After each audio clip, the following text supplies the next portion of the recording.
Tech ട്രാവലിൻ്റെ ആദ്യത്തെ എപ്പിസോഡിലേക്ക് നിങ്ങൾക്ക് എല്ലാവർക്കും സ്വാഗതം. ടെക് ട്രാവൽ എന്ന ഈ ചാനലിലൂടെ നമ്മൾ ഉദ്ദേശിക്കുന്നത് പുതിയ ഇലക്ട്രോണിക് ഗാഡ്ജറ്റ്സുകളുടെ റിവ്യൂയും കാര്യങ്ങളുമാണ്. അതിനായി നമ്മൾ തിരഞ്ഞെടുക്കുന്ന സ്ഥലം അതാത് ഗാഡ്ജറ്റ്സിൻ്റെ ഔട്ട്ലെറ്റുകളാണ്. നിങ്ങൾക്കൊരു പുതിയ എക്സ്പീരിയൻസ് ആയിരിക്കും എന്ന് ഞങ്ങൾ പ്രതീക്ഷിക്കുന്നു. ഇന്ന് നമ്മൾ തിരഞ്ഞെടുത്തിരിക്കുന്ന ഗാഡ്ജറ്റ് ഷോമിയുടെ ഏറ്റവും ലേറ്റസ്റ്റ് ഫോണായ റെഡ്മി 7A ആണ്. അതിനായി നമ്മൾ തിരഞ്ഞെടുത്തിരിക്കുന്ന ഔട്ട്ലെറ്റ് തൃശ്ശൂർ ജില്ലയിലെ ചേലക്കരയിലെ ഷോമിയുടെ ഷോറൂമായ ലോഗോൺ കമ്പ്യൂട്ടേഴ്സാണ്. അപ്പോൾ നമുക്ക് റിവ്യൂ വീഡിയോയിലേക്ക് പോകാം.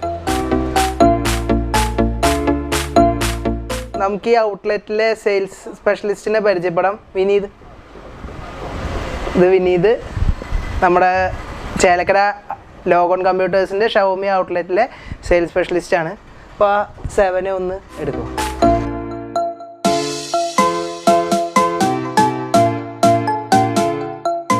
അപ്പോൾ ഇതാണ് നമ്മുടെ പ്രൊഡക്റ്റ് ഷവോമി റെഡ്മി 7A. നമുക്കിതിൻ്റെ ഫീച്ചേഴ്സിനെ കുറിച്ചും കാര്യങ്ങളും ആദ്യം ഫസ്റ്റ് ചോദിക്കാം. ഇത് റെഡ്മിയുടെ പുതിയൊരു ഗാഡ്ജറ്റാണ്. റെഡ്മി 7A എന്നുള്ള മോഡലാണ്. ഇത് ഏറ്റവും വലിയ പ്രത്യേകത എന്താണെന്ന് വെച്ചാൽ റേറ്റ് 5799 രൂപയുള്ളൂ പ്രൈസ് വരുന്നത്. റെഡ്മി ആദ്യമായിട്ട് ഒരു 2 വർഷം വാറണ്ടി കൊടുക്കുന്ന ഒരു ഡിവൈസാണിത്. പിന്നെ പ്രത്യേകത പറയുന്നതാണെങ്കിൽ ഇതിൻ്റെ ക്യാമറ വരുന്നത് 12 MP ക്യാമാണ്, റിയർ ക്യാം. സോണി സെൻസറാണ് അതിൻ്റെ വരുന്നത്. IMX486 എന്ന് പറഞ്ഞിട്ടുള്ള സെൻസറാണ് വരുന്നത്. അപ്പോൾ പിക്ചറൊക്കെ നല്ല ക്ലാരിറ്റി ആയിരിക്കും. പിന്നെ വരുന്നത് ഡിസ്പ്ലേ ഫുൾ HD+ ഡിസ്പ്ലേ ആണ് വരുന്നത്. നമ്മുടെ റെഡ്മി 7A എന്നുള്ള പ്രോഡക്റ്റിൻ്റെ ബേസിക് ഡീറ്റെയിൽസ് വിനീത് പറഞ്ഞു തന്നു. അപ്പോൾ നമ്മളിതിൽ റിവ്യൂ ചെയ്യാൻ പോകുന്ന ആദ്യം നമുക്ക് അൺബോക്സ് ചെയ്യാം, എന്തൊക്കെ ഇതിൻ്റെ ഉള്ളിൽ ഉണ്ട് എന്ന് നോക്കാം. അപ്പോൾ നമ്മുടെ പ്രൊഡക്റ്റായ റെഡ്മി 7A അൺബോക്സ് ചെയ്യാണ്. ഇതിൻ്റെ ഉള്ളിൽ എന്തൊക്കെ ഉണ്ട് നോക്കിയിട്ട് നമുക്ക് ബാക്കി കാര്യങ്ങളിലേക്ക് കിടക്കാം. ഏറ്റവും തുറന്നു കഴിഞ്ഞാൽ നമുക്ക് കിട്ടുന്നത് മൊബൈലിൻ്റെ യൂസർ മാനുവലും പിന്നെ സിം ഇജക്ഷൻ്റെ പിന്നുമാണ്. അടുത്തായിട്ട് നമ്മുടെ സെറ്റ് ഇരിക്കുകയാണ്. അപ്പോൾ നമ്മൾ ഈ അടിപൊളി സെറ്റിനെ ഓപ്പൺ ചെയ്യാണ്. മാറ്റ് ബ്ലാക്ക് ആണ് നമുക്ക് കിട്ടിയിട്ടുള്ള കളറ്. 3 വേരിയൻസ് ആണുള്ളത്. മാറ്റ് ബ്ലാക്ക്, മാറ്റ് ബ്ലൂ, മാറ്റ് ഗോൾഡൻ കളേഴ്സിൽ 3 കളർ വേരിയൻസ് ഉണ്ട്. അപ്പോൾ ഫോൺ കാണാൻ നല്ല ലുക്കാണ്. അത് നല്ല ഹാൻഡിയാണ്, വെയിറ്റ് കുറവാണ്, കറക്റ്റ് കയ്യിൻ്റെ സൈസാണ്. ഇനി ബോക്സിൽ എന്താ ഉള്ളത് നോക്കാം. നമ്മുടെ ബോക്സിൻ്റെ കൂടെ കിറ്റിൽ വരുന്നത് സാധാരണ നോർമൽ ചാർജറാണ്. പക്ഷെ നമുക്ക് ഈ ഫോണിൻ്റെ പ്രത്യേകത എന്താണെന്ന് വെച്ചാൽ 10 വാട്ട്സിൻ്റെ ഫാസ്റ്റ് ചാർജറും ഉപയോഗിക്കാൻ പറ്റും. പിന്നെ കേബിളിൻ്റെ കാര്യം പറയുകയാണെങ്കിൽ എല്ലാവരും നേരിടുന്ന വലിയ പ്രശ്നം Type C കേബിളാണ്. എങ്ങോട്ട് പോകുമ്പോഴും കേബിൾ കൊണ്ടു നടക്കണം. ഇതിൻ്റെ കൂടെ വരുന്നത് നമ്മുടെ സാധാരണ എല്ലാ മൊബൈലിലും വരുന്ന പോലത്തെ സാധാരണ കേബിൾ തന്നെയാണ് ഇതിൻ്റെ കൂടെ വരുന്നത്. അത് വലിയൊരു പ്രത്യേകതയാണ്. നമ്മളകത്ത് എന്തൊക്കെ ഉണ്ടെന്ന് കണ്ടു. ഇനി ഇതിൻ്റെ ഫീച്ചേഴ്സ് ഏറ്റവും ആദ്യം ഹൈലൈറ്റ് ചെയ്ത് പറയേണ്ട കേസ് എന്താണെന്ന് വെച്ചാൽ ലോ ബഡ്ജറ്റ് ഫോണാണ്. ഒരു 6000 രൂപ റേഞ്ചിൻ്റെ ഉള്ളൊരു സാധാരണക്കാരനൊരു സ്മാർട്ട് ഫോൺ വാങ്ങിക്കാൻ പറ്റിയതിൽ ഏറ്റവും ബെസ്റ്റ് ചോയ്സാണ് റെഡ്മി 7A.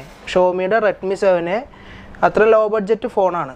ഇതിൻ്റെ ഫീച്ചേഴ്സ് എന്തൊക്കെയാണെന്ന് വെച്ച് കഴിഞ്ഞാൽ ക്വാൽകോം സ്നാപ്ഡ്രാഗണിൻ്റെ പ്രോസസ്സറാണ്. പിന്നെ camera 12 mega real AI feature വരുന്ന ബാക്ക് ക്യാമറയും 5 മെഗാ ഫ്രണ്ട് ക്യാമറയാണ്. ഇപ്പോൾ ബാക്ക് ക്യാമറയിൽ തന്നെ അത്യാവശ്യം നല്ല ക്ലാരിറ്റി ആയി. അടുത്ത് വരുന്നതിൻ്റെ 4000 mAh ബാറ്ററി ബാക്കപ്പാണ്. ഈ ഒരു പ്രൈസ് റേഞ്ചിൽ 4000 mAh ബാറ്ററി എന്ന് പറയുന്നത് ഈ പ്രൊഡക്റ്റിൻ്റെ ഹൈലൈറ്റ് തന്നെയാണ്. പിന്നെ അടുത്തതായിട്ട് ഇതിൻ്റെ വരുന്ന ഏറ്റവും വലിയ ഫീച്ചർ എന്താണെന്ന് വെച്ചാൽ ഡെഡിക്കേറ്റഡ് സിം സ്ലോട്ടാണ്. അതായത് ഒരേ സമയം 2 സിമ്മും ഒരു മെമ്മറി കാർഡും അറ്റ് എ ടൈം തന്നെ ഉപയോഗിക്കാം. മറ്റു ഫോണുകളിലൊക്കെ നമ്മൾ നേരിടുന്ന പ്രശ്നം എന്താണെന്ന് വെച്ചാൽ 2 സിമ്മും മെമ്മറി കാർഡും ഒരുമിച്ച് ഉപയോഗിക്കാൻ പറ്റില്ല. ഒരു സിമ്മും ഒരു മെമ്മറി കാർഡും അത്ര ഉപയോഗിക്കാൻ പറ്റും. പക്ഷേ ഇതിൽ 2 സിമ്മും മെമ്മറി കാർഡും അറ്റ് എ ടൈം ഇതിൽ യൂസ് ചെയ്യാൻ പറ്റും. പിന്നെ ഇതിൻ്റെ അടുത്തൊരു ഫീച്ചർ എന്താണെന്ന് വെച്ച് കഴിഞ്ഞാൽ സിമ്മിൻ്റെ കാര്യത്തിൽ പറയുകയാണെങ്കിൽ 2 സിമ്മും വോൾട്ടി സപ്പോർട്ട് ഉള്ളതാണ്. ഇപ്പോൾ ഫോർ എക്സാമ്പിൾ ജിയോ സിം 2 എണ്ണം അറ്റ് എ ടൈം ഉപയോഗിക്കാം. 2ലും 4G കറക്റ്റായിട്ട് കിട്ടും. 2 വർഷമാണ് ഈ ഫോണിന് വാറണ്ടി കിട്ടുന്നത്. പിന്നത്തെ ഫീച്ചർ എന്താണെന്ന് വെച്ചാൽ സ്പ്ലാഷ് പ്രൂഫാണ്. അത്യാവശ്യം ഒരു ചാറ്റൽ മഴയിലൊക്കെ ധൈര്യമായിട്ട് നമുക്ക് ഓടി ഇറങ്ങാം. ജസ്റ്റ് ഒരു മഴച്ചാറ്റിൽ കൊണ്ടാലൊന്നും ഇതിൻ്റെ അകത്തേക്ക് വെള്ളവും കയറില്ല, അത് കേടുവരുമില്ല. പ്രൈവസിയുടെ കേസിലാണെങ്കിൽ ഫിംഗർ ലോക്ക് ഇല്ല, അതിന് പകരം ഫേസ് എനേബിൾഡ് ലോക്കാണ്. AI ക്യാമറ ആയത് കാരണം പെട്ടെന്ന് തന്നെ നമ്മുടെ ഫേസ് ഡിറ്റക്റ്റ് ചെയ്ത് അൺലോക്ക് ആവും. അപ്പോൾ നല്ലൊരു ഫീച്ചറാണ് ഇതിൽ ഇൻക്ലൂഡ് ചെയ്തിട്ടുള്ളത്. സാധാരണക്കാരന് ഏറ്റവും നന്നായിട്ട് യൂസ്ഫുൾ ആവുന്ന ലോ ബഡ്ജറ്റുള്ള ഫോണാണ് വരുന്നത്. അപ്പോൾ ഈ ഫോണിന് വേണ്ട എല്ലാ ഫീച്ചേഴ്സും റിവ്യൂ ചെയ്തു എന്ന് വിശ്വസിക്കുന്നു. ഇതിനു വേണ്ടി നമ്മളോട് സഹകരിച്ച ലോഗോൺ കമ്പ്യൂട്ടേഴ്സിനോട് നന്ദി പറയുകയാണ്. അപ്പോൾ നമ്മുടെ ചേലക്കര സെൻറ്ററിൽ തന്നെ ബസ് സ്റ്റാൻഡിൻ്റെ ഉള്ളിൽ തന്നെ ഉള്ളൊരു ഷോറൂമാണ്. ഇവിടെ പല വെറൈറ്റി സാധനങ്ങളും എല്ലാ ഗാഡ്ജറ്റ്സും ഇവിടെ അവൈലബിൾ ആണ്. അപ്പോൾ എല്ലാവരും ഈ ഷോറൂം സന്ദർശിക്കുക. ഈ വീഡിയോ എല്ലാവർക്കും ഇഷ്ടപ്പെട്ടു എന്ന് വിചാരിക്കുന്നു. നമ്മുടെ ചാനൽ സബ്സ്ക്രൈബ് ചെയ്യുക, തൊട്ടപ്പുറത്തുള്ള ബെൽ ബട്ടൺ എനേബിൾ ചെയ്യുക. എന്നാലാണ് പുതിയ വീഡിയോസ് വരുമ്പോൾ നിങ്ങൾക്ക് നോട്ടിഫിക്കേഷൻ വരുള്ളൂ. Thank you.